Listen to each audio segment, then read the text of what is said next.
Hi guys, my name is Greg Pollard.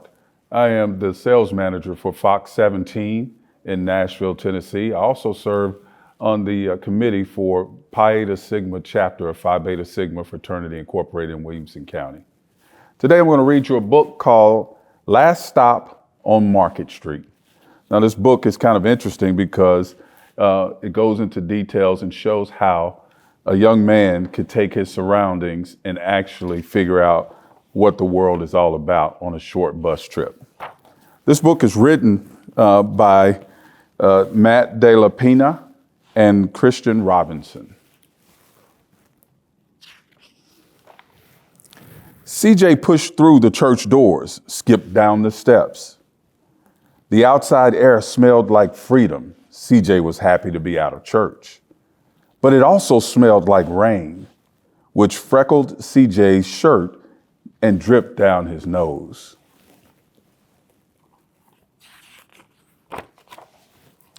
He ducked under his nanny's umbrella, saying, "How come we gotta wait for the bus in all of this wet?" "Trees get thirsty too," his nana told him. "Don't you see the big tree drinking through a straw?" CJ looked for a long time, but never saw the straw. From the bus stop, he watched water pool on flower petals, watched rain patter against the windshield of a nearby car. His friend Kobe climbed in, gave CJ a wave, and drove off with his dad.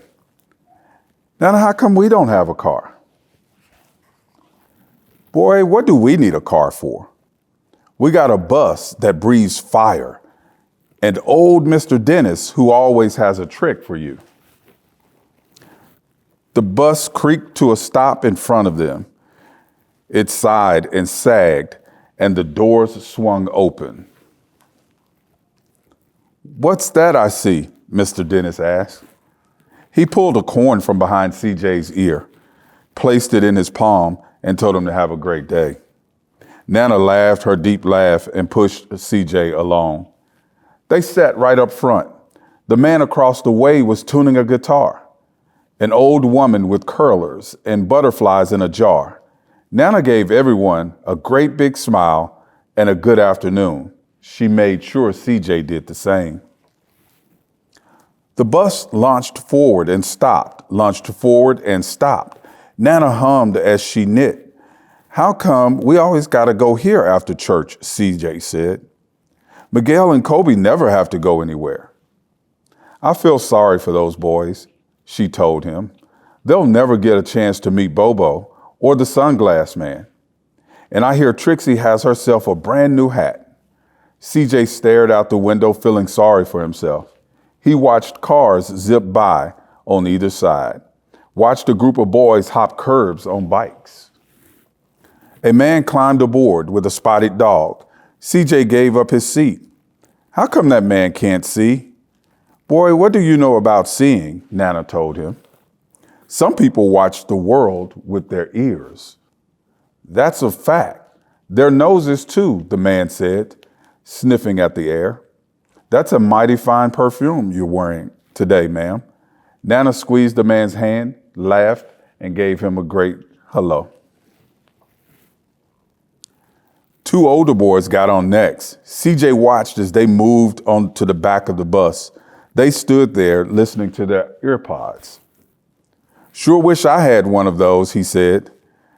Nana set down her knitting. "What for? You got a real live thing sitting across from you now. Why don't you ask the man if he'll play us a song?" CJ didn't have to. The guitar player was already plucking his strings and beginning to sing. "To feel the magic of music," the blind man whispered, "I like to close my eyes." Nana closed hers too.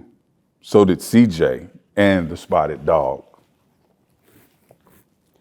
And in the darkness, the rhythm lifted CJ out of the bus, out of the busy city. He saw sunset colors swirling over crashing waves, saw a family of hawks slicing through the air, saw the old woman's butterflies dancing free in the light of the moon. CJ's chest grew full and he was lost in the sound, and the sound gave him the feeling of magic.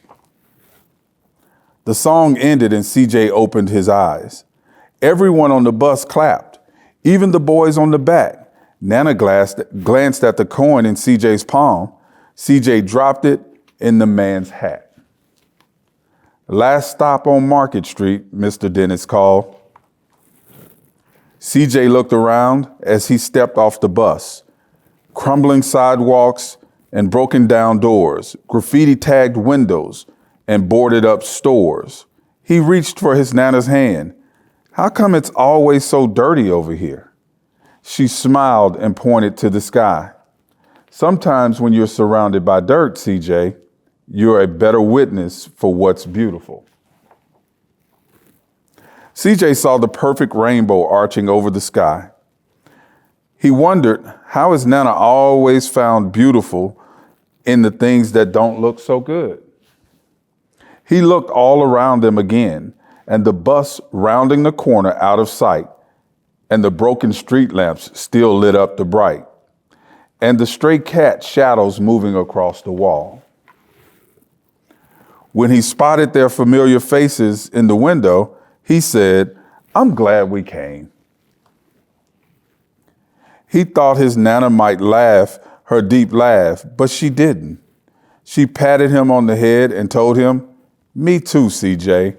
Now come on. And this is a picture of CJ and his Nana. The last stop on Market Street is actually, it looks like a soup kitchen for the homeless. So as the authors set the stage of the book, they tell us that CJ never liked to take this trip. However, his Nana was always very good at explaining to him that the things that he would witness on their bus trip would help him in life. So again, hopefully that's something that you guys can take with you.